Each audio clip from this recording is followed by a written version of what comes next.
US President Donald Trump says killing in Iran are stopping. Trump has repeatedly threatened to intervene if Iranian authorities continue to kill protesters. So, does it mean that military action against Iran is off the table now? Well, Trump says he is going to wait and watch. We've been told that the killing in Iran is stopping, and it's stopped, and it's stopping. And there's no plan for executions or executions. So I've been told that on good authority. We'll find out about it. Does this mean military action is now off the table against Iran? We're going to watch and see what the process is, but we were given a very good statement by people that are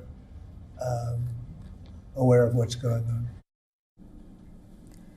Rights groups say that the crackdown on protesters in Iran has already left thousands dead. Minutes after Trump's comments, Iranian Foreign Minister Abbas Araghchi appeared on Fox News, where he said that there would be no hangings today or tomorrow. He also claimed that the situation in Iran was now in control and warned Trump against attacking Iran.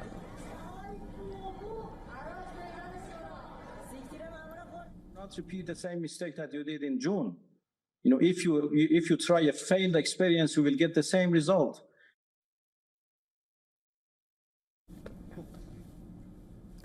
The US has withdrawn some personnel from American military bases in the West Asia. This includes the Al Udeid base in Qatar.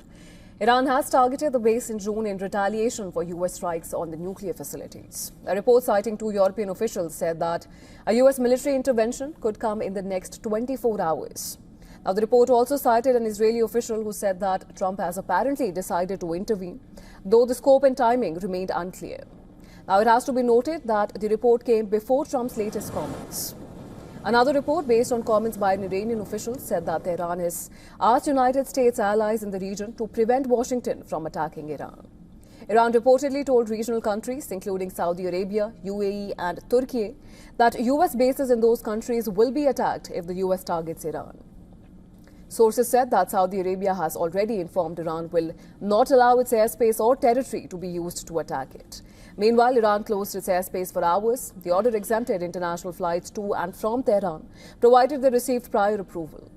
Several airlines have cancelled or rerouted flights to Tehran in the recent days. India's Indigo and has said that some of its international flights would be impacted by Iran's airspace closure. Earlier this week, Germany warned its airlines against entering Iranian airspace. Trump also seemed to cast doubts on supporting Reza Pahlavi, the son of former Shah. In an interview, the US president said that while Pahlavi seemed very nice, he expressed uncertainty over whether he would be able to muster support within Iran to eventually take over.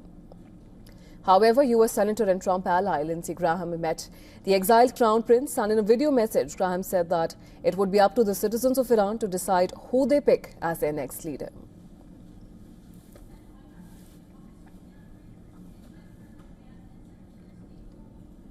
And for more on this, we're now being joined by Dr. Abner Cohen from Monterey. He's a professor of non-proliferation and terrorism studies, Middlebury Institute. Thank you so much, Professor Cohen, for joining us on the broadcast. Always a pleasure to have you with us. Now, Professor Cohen, President Trump said on Wednesday that the Iranian government appears to have stopped killing protesters, but he stopped short of clarifying what that means for possible US military action. Now, how do you read this statement? Does it suggest that military action is now off the table? Or is there still need for caution going ahead? I don't think so. I think military option is still on the table. I think there is a lot of deliberate ambiguity. And I think the first purpose was to halt the executions that were supposed to be massive in Iran in the coming days. And it seems like Trump was able to do that, giving some kind of vague understanding to the Iranian that he may have not made a final decision. But definitely, if they're going to execute, that would necessitate some kind of attack. So he was able to stop that. I think there is also a logistical issue.